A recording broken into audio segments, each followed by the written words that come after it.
So these ultra thin phones, they looks good, they feel good, they sound good, but are they actually good? Let's talk about it.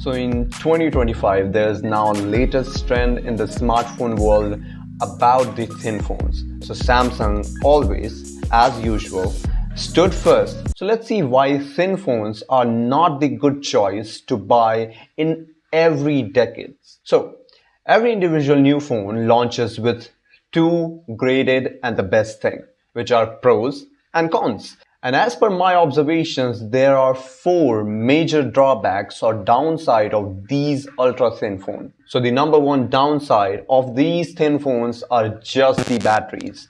Now there are more downsides, but let's talk about battery first. So the example of the ultra thin phone and the reduced battery size we have already seen in Samsung S25 Edge. They feature about 3900 mAh battery, which was like phones releasing in 2013-14 comes with that battery size.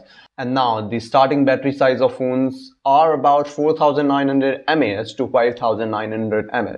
And with these thin phones, the main problem is that there's not much room inside the phones to add more battery up, making the battery more less powerful than any else. And if you talk about Samsung, Apple is also not likely to be far back. So the upcoming iPhone 17 Air, the rumored iPhone, tends to have 2800 mAh of battery size.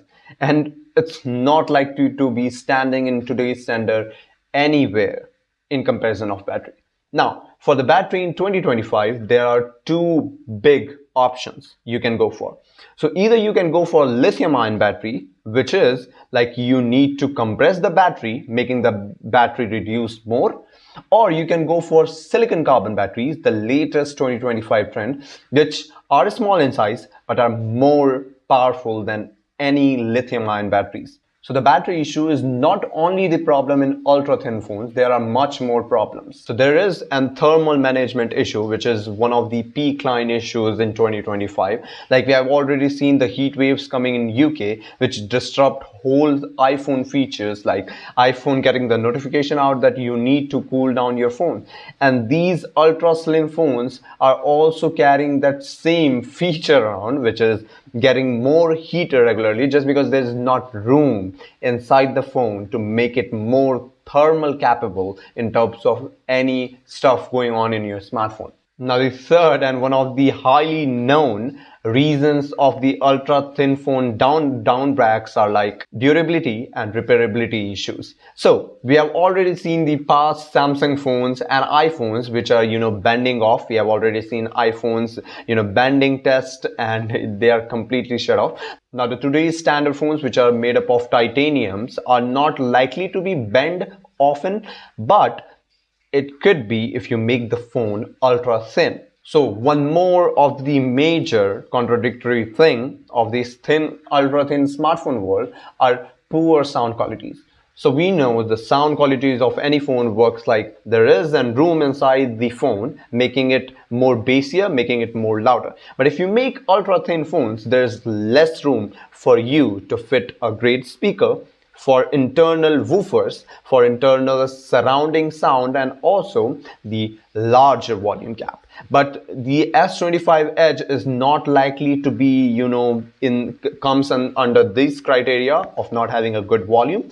But if you make phone more thinner, it may cause the sound problems as well. And the list of the drawbacks of ultra thin phones goes on and on. There are a lot more other reasons not to buy this phone. But for my side, there is one particular reason not buying this phone.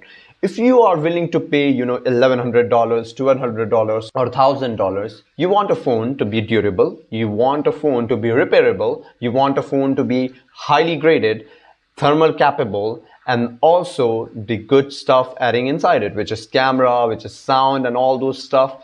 But if you are, purchasing the thin phone, there is likely to be having more less weight like S25 Edge, which is just 163 grams, but coming with more flaws like reducing battery size. But let's see what Apple comes, because their rumored iPhone 17 Air is also likely to come around that same, thinness and also with less battery size. But let's see how they integrate stuff, how they make the phone more durable, more flexible.